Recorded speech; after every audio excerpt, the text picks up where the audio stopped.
Isn't there something in living dangerously?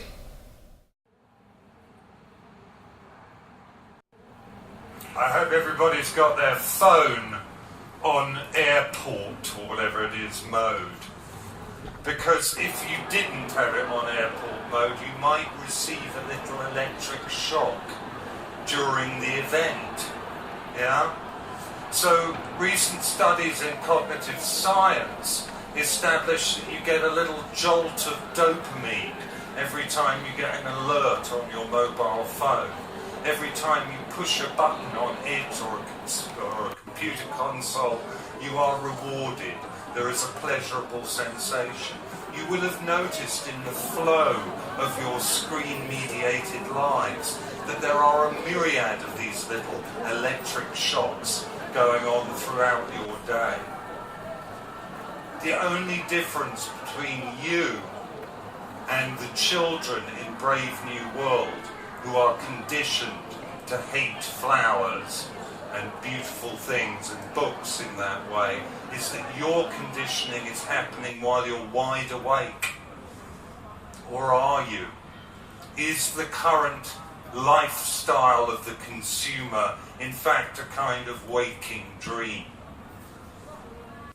What Huxley understands only too well is conditions under what we might call late capitalism.